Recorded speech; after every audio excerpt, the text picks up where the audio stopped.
Okay, ladies and gentlemen, we are back, and it's time to see what Black has to offer for a mere $3 per card here. So, starting off with Thriving Moor, again, your Thriving Land, you want this splashback if you are splashing black, or if you are black yourself and splash another color, same deal. Stitcher Supplier, however, so this is a 1 mana 1/1 zombie. When it enters the battlefield or dies, put the top 3 cards of your library into your graveyard. So this one looks unassuming. So here's the thing, it's a hot take, but I think this is well almost first pickable. Like this is a very very important card for the Golgari deck for sure. I think it's very useful for Rakdos and it's good in the Dimir deck too. So that's one of the reason why you have to pick it highly because all the other 3 archetype is interested in that. So that makes it maybe not the most powerful card, but the most highly sought after card in this cube for or some of the most highly sought after cards in the cube for that archetype. Honors, you can honors your Stitcher Supplier. So there you go. Then you can return any other creature card with converted markers 3 or less from your graveyard to the battlefield. You can cycle it for 2. If that doesn't work out, yeah, this is also good in every back deck almost. I would think, yeah, the Dimir Tempo wants this. The Reanimator probably is the worst deck for it, strangely, I think. The Orzhov deck is, I think, is pretty good because the ETB is triggered again and it has a lot of small creatures. And then the Golgari deck also can get like a lot of good stuff out of the graveyard. So yeah, so that's one reason. I think the Ragdoll's deck just generally wants bigger target, but it has like Cruel Claw. There's good targets, and I think this is kind of equally good in almost every deck. So yeah, there's that. Vargavot's Faithful. So it's a 1 mana 1/1 for 3 and a black. You can sacrifice it and return target creature card from your graveyard to the battlefield. This is primary in the Ragdoll's deck. I think Dimir it's less good. Golgari could use this pretty well too. Yeah, also it's not very impressive. So yeah, so it's a Golgari, slash Ragdoll's card. Bitter Triumph.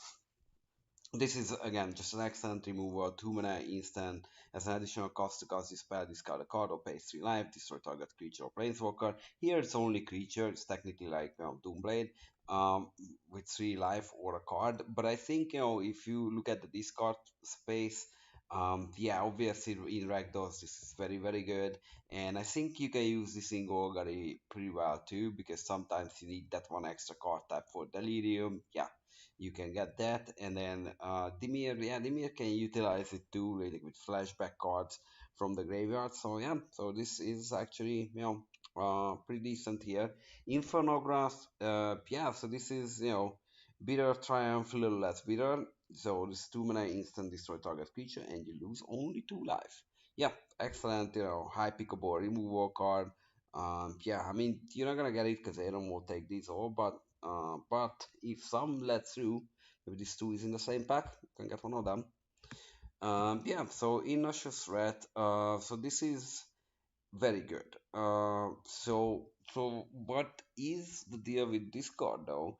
So this is a 1 and a black 1/1 rat, and then when it dies, manifest rat, which makes it good. I think in Ragdos as an early drop, it makes it good in Dimir, makes it good in Golgari too. But yeah, I mean it's usable in Orzhov as well. Like it's funny because I think it's best in the Simic deck, but it's black and it's a 2 drop, so that's not gonna fly all that high.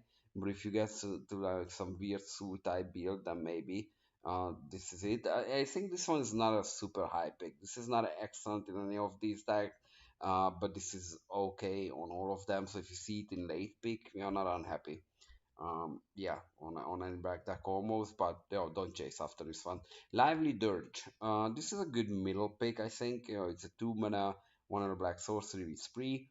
Um, you can either for 1 mana extra search your library for a card, put it into your graveyard and shuffle it. It's an expensive entomb, or for +2, return up to 2 creature cards with total mana cost of 4 or less from the graveyard to the battlefield. This is 4 mana for 4 CMC worth of stats, or 5 that you can tutor it. I don't recall necessarily infinite combos in this cube. But yeah, but any good two drop this can find and put to the graveyard and get it back. So if your deck is synergistic, that's not bad. Again, I wouldn't chase after this card too high, but if you see it later in the pack, then this is pretty good. Cock Feast, so that's like one on a black sorcery. Choose target creature, planeswalker, or vehicle. So large creature and vehicle in this cube. Mill two cards, then destroy the chosen permanent. If its mana value is less than or equal to the number of cards in your graveyard. So this is excellent in Gorgari, excellent in Dimir, probably pretty serviceable in Ragdos, and then less good in Orzhov, I would think, because you just don't feel your graveyard naturally. But again, like if it comes last pick, you take it in your Orzhov deck. Maybe even start on the sideboard depending on. But if you need removal, then this is gonna get there. And yeah, and in the other decks, it's just insane. Here's anything. CDC, Regent of the Mire. Huh, CDC. I would like to say that this card is excellent, but unfortunately, for me, it haven't proved itself yet. But it does win the award for the most card type on a single card. It says legendary, it's creature, zombie snake, and a warlock. So there you go, all of them. So it's a sneaky little zombie who commit crimes. And it's a 2 mana 1/3, which is not super impressive, but you can sacrifice a creature you control with mana value X other than CDC. Return target creature card with mana value X plus 1 from your graveyard to the battlefield, activate only as sorcery.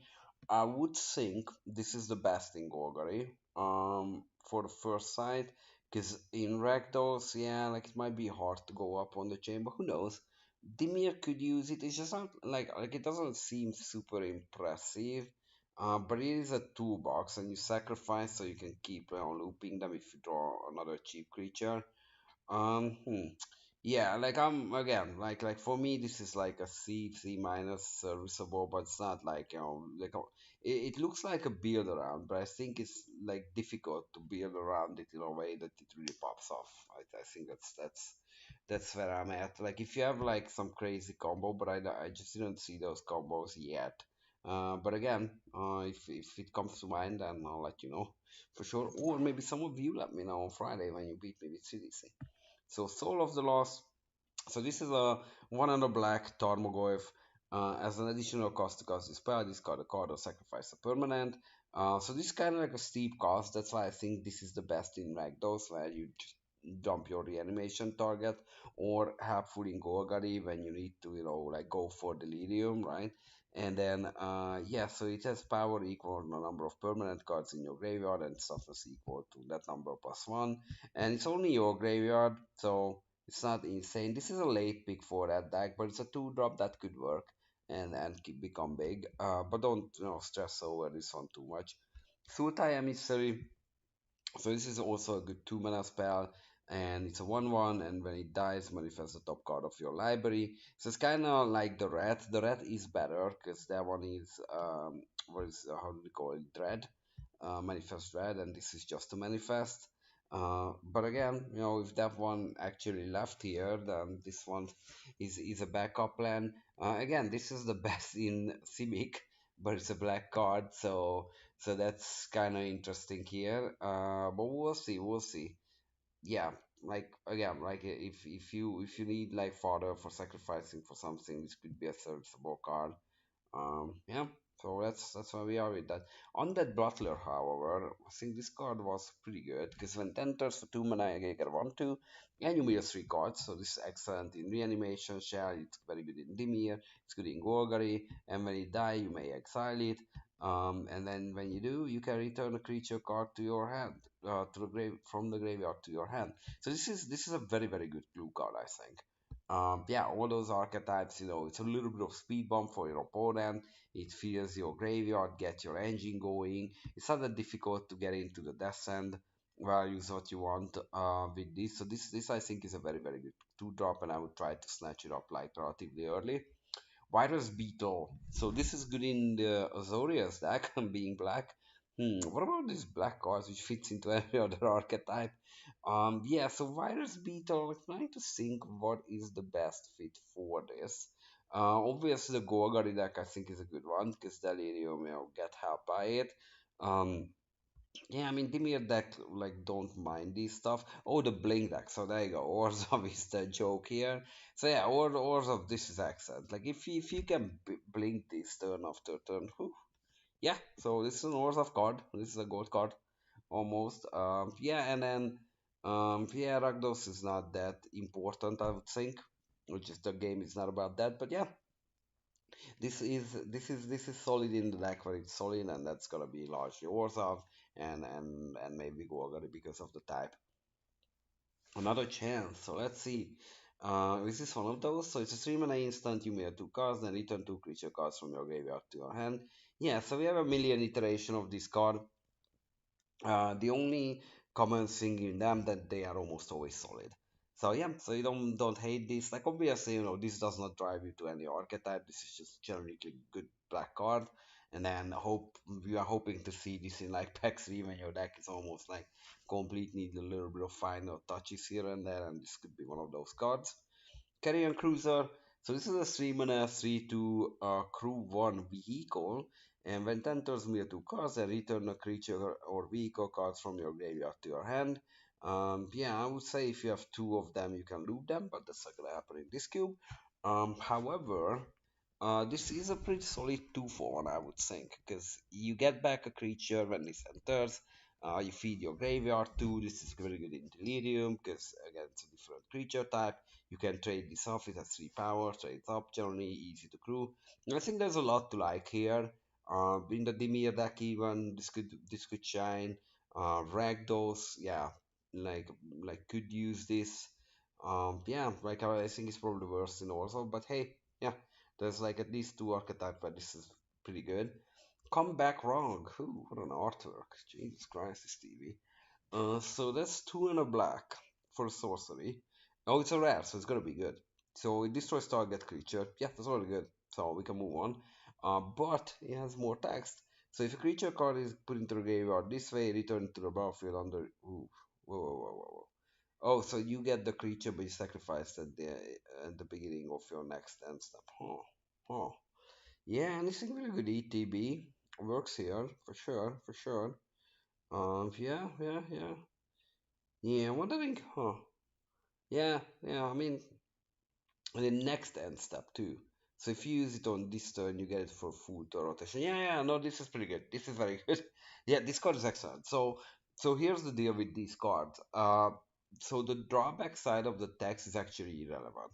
Because usually if you time it right, that creature makes enough of a dent, one in the game, that it just can put it away.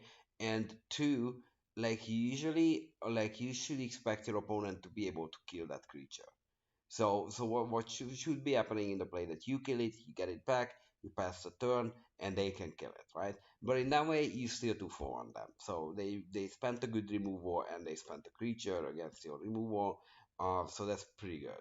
And then if they let you untap with a creature, then you just cause all sorts of carnage, and then we go from there. Probably again put enough dent in the game that you're just gonna win it. So yeah, Grim Haruspex. So this is a Grim Human Wizard. It's a 3/2. It morphs for a black. It's pretty good to morph. And whenever another non-token creature you control dies, draw a card. Hoo hoo hoo.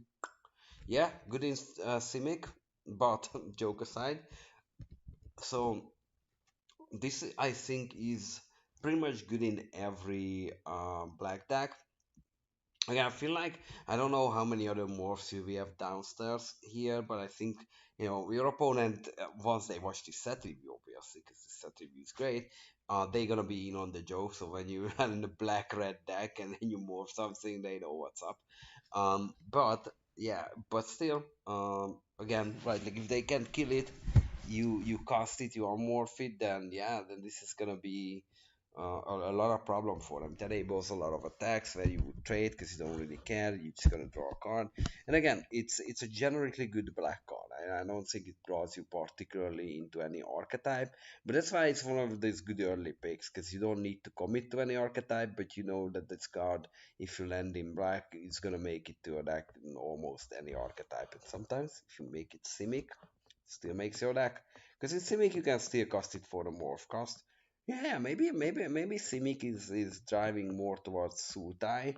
And then yeah, maybe the way you want to draft my Simic deck is really, keep an eye out of the black mana and try to make sure that you have enough splashing, because you can wear the killer's masks too, which is another black card, which is two and a black, and then when it enters you manifest dread and you put it on that creature, and the creature has mana, so you get a gray ogre with mana, which is already pretty good, and then you get an equipment for two. And I think this works in a number of decks. Golgari obviously love this because if you happen to discard this or mill this is an extra type. It feeds your graveyard naturally, even if you cast it, because you manifest dread, and then you can feed the delirium that way. Obviously, not Sultai, sorry, Dimir likes it as well. Yeah, I don't know if there's much ways to flicker any permanent. I'm trying to remember on Orzhov, because every turn manifesting dread is not bad either. Yeah, Rakdos is probably like it less, but hey, occasionally that can feed to the graveyard too. But yeah, it's just generically okay card, like middle of the pack. You don't want to keep it too early, but it's not bad. Murderous Rider. Oh, why was this reprinted? Well, this was reprinted in a Commander deck of Aether Drift. Whew. So this is quite the card, and I know that the paper cube. Yeah, I'm just like letting the secret out. The paper cube does not have this art. I think that's the original art. Nonetheless, this is a 3 mana 2/3 zombie knight, and it has lifelink. When this creature dies, put it into the bottom of this owner's library. But more importantly, it has an adventure side, Swift End, which is essentially murder with a little bit of drawback. So it's like one black instant, destroy target creature and or planeswalker, you lose 2 life. Yeah, so this is very good. This is very good in every black deck. This is exactly the type of black card which you don't mind first picking. It's a solid 2 for 1, a great removal, and then you go from there. So yeah, I think it's every pick basically. Like when you see this, you pick it. I don't see this one coming around too much. So yeah, great card. Nashi Moonsage Scion. Oh, this supposed to be excellent. So this I think is a Dimir card because it has ninjutsu. Dimir ninjas, there you go. But I think it can play in other black colors too. So it's a 3 mana 3/2 legendary creature at ninja. Ninjutsu's for 4. And whenever it deals combat damage to a player, exile the top card of each player's library. On the end of your turn, you may play one of those cards. If you cast a spell this way, pay life equal to its mana cost rather than paying its mana cost. Yeah, so I think this is quite excellent. In basically every deck. Yeah, when you can like Dimir is obviously the best because probably that's the deck where you have the best methods to push this through and then get the ninjutsu trigger from it. But if you have like a Goagari deck, yeah, you can like get the cards that way. Orzhov probably have some flyers that can push the damage through and get the ninjutsu in. And it's a ritual too, right? Like obviously the first ninjutsu trigger like costs you mana because you get back a creature and you need to replay this creature. That's why it's good at Dimir because it has like cheap blue flyers usually. Uh, but it still nets you extra mana because you pay life instead of mana. And if you just have like I don't know like a good horse of deck with a lot of removal to back this up, you can just play it, kill the blocker, hit them, put something in there. It's just net like Dark Ritual every turn, or even better. So yeah, solid little card. Phyrexian Rager. Oh, this is my boy, my favorite Grey Ogre. So it's a 2 mana 2/2 Phyrexian Rager enters. Well, if you draw a card and you lose a life, yeah, first pick it, play to move into the Phyrexian Rager tribal for this. And yeah, this is excellent. And there was the other mana, the 6 mana version of it when basically two of them stay put together. Oh, I love those cards. This is it. Yeah. So obviously, not necessary first pickable per se, but it is a 2 for 1. But any point in the curve where you don't have anything better to do and you're black, you're happy to pick this one. You can put it in any deck, and then obviously Orzhov can blink it, so there's more to come from there. Yeah, good. Dimir speed bump. Yeah, good stuff. Read the bones. Yeah, this is excellent again in terms of if you need a little bit of card draw. This is giving you a scry to draw 2 cards, you lose 2 life at sorcery speed for 3 mana. Yeah, I'd say it's a card which your black deck wants one copy of. or some sort of card advantage. And this is very serviceable on that RAM. Bane of the Living. Oh, this is my boy. This is my boy for Primordial. It's quite the Bane, the worm, insect rather. So this one is again great in Sultai or Simic. So it's a 4/3 for 4 mana on base value, but so that's not very impressive. But you can morph it in, and you can unmorph it for X black black. And when Bane of the Living turn face up, all creatures get -X until end of turn. So it's not all other creatures; it does kill itself. But if the board is full of 2 drops, you can make it a one-sided board wipe by flipping up for four, and then just -2 everything. But again, if you are behind and they beating you with 5/5s, but you have a bunch of mana, you can morph this in, unmorph it, and then just reset the board that way. So yeah, this is a super powerful card. This is in the pre-modern era, but I still think pre-modern it's very very good in those formats, and then yeah, it is good stuff. I like Bane of the Living. I highly pick that. This is a board wipe. You need to work for it a little bit, but it is working as a board wipe. Graph Gear, yeah, that's another one of my boys. It's an instant speed 4 mana exile creature or spacecraft. Again, might not be first pick because you get like a Murderous Rider, which is better than this, but other than that, like you highly pick it, and then this is probably becoming a signal very early on that black is open. Now, Ravenous Chupacabra, however, it enters the battlefield, destroy target creature an opponent controls, and that's a 2/2, which is, like kind of weird. Like let that sink in flavor wise, that, like, secretly, this is the most powerful creature of the multiverse, because it's just basically bites through Emrakul. Like, let that part sink in. Like, Emrakul go into a dark alley, meet the Chupacabra, and one of them comes out of that alley, and that's not Emrakul. So there you go, for you. But it's very good in, obviously, Dimir, Reanimator. Oh, it's excellent in Autumn. You can blink this, and Golgari likes it too. So yeah, it's just an excellent card. It's also signal probably that black is open. So a Scavenger Agent, which is a new card, and I love this card. So this is a 4 mana dragon flying, ward discard a card, and it's a 4/4.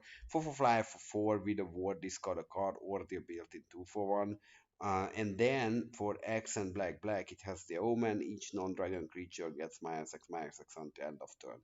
Yeah, this is I think this is absolutely first pickable. Again, for the same reason, does not commit you into a specific deck, but it works in every deck. So yeah, there's not much to say. This is like an A plus, like Lamborghini of a card. Zombify, 4 mana sorcery. Return target creature card from your graveyard to the battlefield. Yeah, I mean, guess which archetype this works for. Simic. No, it's not Simic. It's Ragdolls. So you want it in your Ragdolls deck. You want a big fairy, you reanimate it, or your Gogari deck, and then you're gonna move on your life, beating up your opponent. So that's what you do. So in those archetypes you like it. In other archetypes you don't like it. You can play this on Azorius because it's black. So yeah, Junji, the Midnight Sky. So Junji gonna be extremely good because these dragons are extremely insane. So this is again same story, first pick a ball and does not commit you to any specific archetype. It's a 5 mana 5/5 flying menace. If flying wasn't evasion enough, then it needs an army of flyers to block it. It has a sickest artwork. Ooh, the dragons. And when it dies, you can choose each opponent discards 2 cards and loses 2 life. Jesus. Put target non-dragon creature card from your graveyard onto the battlefield under your control. You lose 2 life. Look, it has a reanimator smell to it, um, but it's not just a reanimator. This works in every deck. Like honestly, if you have it in your Dimir deck, you're happy. If you have it in your Gorgon deck, obviously you have a graveyard for it. Even if you have it in your Orzhov deck, you choose the day discard 2 and lose 2 life, right? Like, not much to say here. This is just excellent. Shriekmaw, another excellent card. So it's a 3/2 for 5 mana with fear. It can be blocked except by artifact creatures and/or black creatures. So Azorius can block it, other non-black color pairs cannot, basically. And when it enters, destroy target non-artifact non-black creature. And you can evoke it for 2, so you can just get the destroy effect and you sacrifice this. So it's a 2 mana Doomblade style removal, which is excellent stuff already. And if you have 5 mana, hey, you get like an unblockable 3/2 on top of it. Same story. First pickable. There's a lot of in black. There's a lot of first pickable card. Now I understand what Aaron was doing finally. 2.5 hour into the set review, but no, it's really is right that black has like a lot of cards which is A plus level card or like at least an A level card, bare minimum B minus, and then does not commit you to any specific archetypes. It's basically free to first pick those and then just see if black is open. Yeah, it's quite a card. So Soul Collector, it has so it's a 3/4 flyer for 5 mana, which is serviceable. This is also from the pre-modern era, got reprinted in Time Spiral. Whenever a creature dealt damage by Soul Collector this turn is put into the graveyard, return that card to play under your control. That's quite the blocker. Huh. Hmm. Interesting. And there's no like extra stuff on this. Wow. Wow. It's quite the vampire, ladies and gentlemen. And you can unmorph it for like a dark ritual, basically, worth of mana. Well, this is solid. Like if you can trade this to a 4/3, you get back the 4/3. I would think the damage bite is put into the graveyard. Yes, think that trigger goes off. Oh, might run into an awkward judge situation here. But let's assume that if this trade they get back the creature. I didn't play this. Unfortunately, it doesn't make the pre-modern constructed. I wasn't drafting pre-modern sets enough to know this. But it's a 3/4 flyer. This is gonna be good. Like this is a nice filler card. I would think. Yeah, again, it's not specific to any archetype, but it feels in the void. So yeah, so then we have Sir Conrad the Grim. So it's a 5 mana 5/4. It's quite the brawler. Sir Conrad frequently visits the gym, for sure, and whenever another creature dies, or a creature card is put into a graveyard from anywhere other than the battlefield, or a creature card leaves your graveyard, Sir Conrad the Grim deals 1 damage to each opponent, and then for 1 and black, each player puts the top card of their library into their graveyard. So obviously, good in Reanimator, good in Dimir, good in Golgari. I don't know, you can put it to your Hordes of deck. That's probably not the most impressive here, but this card is self-contained. So this is insane by itself. So what's gonna happen that you play Sir Conrad, right? And then and what's going to happen from there, like if let's say they are at like 5, like next turn you just like mill, right? Like you pass the turn and the end step mill, so both of you are milling, which means that 4 to 5 creature can hit the graveyard and then they just die. And if you untap after that turn, they're almost guaranteed to die. So this damage adds up very fast because both players mill and they can both mill a creature, so that's like 2 damage for 2 mana. And obviously, that's not always panning out that way, but half of the deck is like, or not half of it, but like a 40% is creatures, so you have a very good chance of hitting. Yeah, so there you go. Wretched Confluence, this is a black confluence, and for 3 black, it's an instant, choose 3. You may choose the same mode more than once. This is unique. This is cool. So target player draws a card and loses 1 life. So if they have 3 life, you can kill them with this. Target creature has -2/-2 at the end of turn. Kills 6/6. Return target creature cards from your graveyard to your hand. Get back 3 creature. This card is just all around great. Again, another one of those cards in black. Like that's why black is so contested in the queue, because this just gives you first, like free first picks basically. This is another free first pick. Like what are we talking here? Yeah, excellent stuff.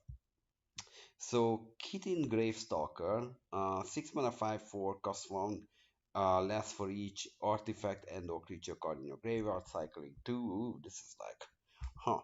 The first one helps the second one, but unfortunately in this cube that's never gonna happen.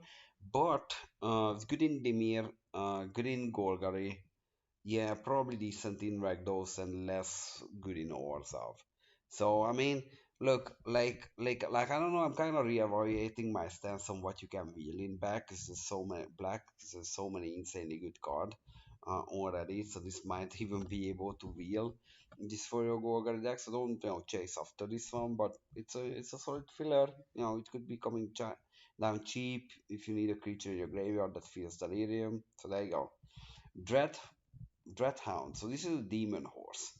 Some people, including Wizards of the Coast, says it's a dog. This is a horse. No matter what they say, this is a horse. So 6 mana 6/6. When it enters the battlefield, it three cards. Whenever a creature does, or a creature card is put into a graveyard from library, each opponent loses one life. So it's kind of lightning bolt them when it enters. But more importantly, like trades happen, creatures land into a graveyard. This is responsible for a lot of damage, and it's a beefy body, hard to kill. I used to love this card. I won a lot of games in the format where it was Midnight Hunt with this one. Yeah, solid little card. So if you need like a bigger brawler, this could be it. Another guy could be your bigger brawler, and that is excellent again in the Gogari Graveyard Delirium deck, because this checks all the boxes. 6 mana, 5/4 menace brawler, and it's an artifact, so it's an extra type. And when it enters, you may destroy another target creature. If creature is destroyed this way, you gain life equal to its toughness. And the life gain on this one is very important. Like in a lot of cases, while you are tinkering with your graveyard and stuff like that, the other decks are beating you down, especially like Izzet, like Boros, whatever. And then this does help you, not only stabilize because you remove that biggest threat, you get a beefy body, but kind of get out of that like cheap damage range. So yeah, this is solid stuff. So yeah, and then we're gonna go to Ryan's Magical Christmas Land. So this is the black Giga Chad rare whatever beater. So this is four and the dark ritual. So four black black black for legendary enchantment creature horror. Huh, interesting. So it's good in the Selesnya deck. But if you're not playing in the Selesnya deck, a triple black card, if that's outside your realm of risk taking, then this one isn't a creature. So it's a 9/9, but it isn't a creature until you control three or more permanents you don't own. Huh.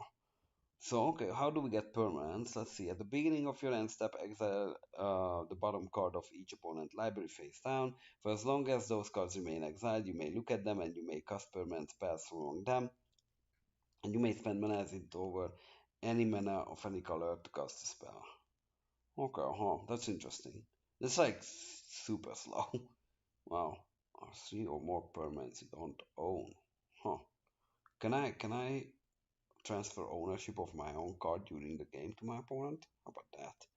Because this is just like 3 turns. It's a big beater, but it's like 3 turns. You do get like this is the most expensive 5x in arena I've ever seen in my life. Honestly, yeah, I'm like kind of off on it. Unfortunately, yeah. Sorry, Ryan. I was on the other ones, but this one, yeah, this is gonna be hard to make work, especially with so many other powerful cards. Like I feel like and so many good players at the table. People are just gonna kill me before that. But that doesn't mean I'm not gonna try. So we'll see, we'll see. Ghastly conscription, however, now this one, yeah. So, so what's happening here? So 5 mana, I think you win the game. It's a sorcery spell that exiles all creature cards from target player's graveyard. This could be you or your opponent in the face down pile, shuffle that pile, and manifest those cards. So if you are Demir, if you are Golgari, even if you are Ragdos, this works beautifully. Less good in Orzhov, but I had times and I just got back like 10 creatures from this. And yeah, that's one way to win the game. So Ghastly Conscription is kind of like a game ender. It's a late game card. I really like it in the Go Dimir Rakdos pair. In Rakdos, you can probably discard it too if you can't use it. But if you can use it, that's good. You're gonna get back something nice. And Dimir Gorgari, the graveyard is chock full. You're gonna get back like 6/2/2s at least. So 6/2/2s for 7 mana, that's not bad. And then those 2/2s are not necessarily 2/2s because you can unmorph them later. So yeah. Rules card Demon. So this is again just a very powerful black card, 7 mana 6/6 flyer. When this enters, you demonic tutor. Yeah, one more to say. So 6/6 flyer with a demonic tutor on that goes into every single black deck which can reach 7 mana. So another one of those cards, first pickable, excellent, and then doesn't commit to you to a color. Terror Ballista says a 7 mana menace. Ooh, it does have menace. It's a 5/3. And then when it attacks, you may sacrifice another creature. When you do this, you target creature an opponent controls. So this one, because there's no token archetype here, that's kind of less oppressive. But don't get me wrong, this is still a very, very good card. So this will come in. You're gonna sacrifice your 2 drop, kill that 5 drop, Yeah, those are the trades you don't mind. And because it has menace, it's gonna more likely connect too, right? Because you just gotta start removing the blockers. Yeah, if they don't have a removal, this is an absolute nightmare to block. And it's excellent in the Gorgon deck because it has honors.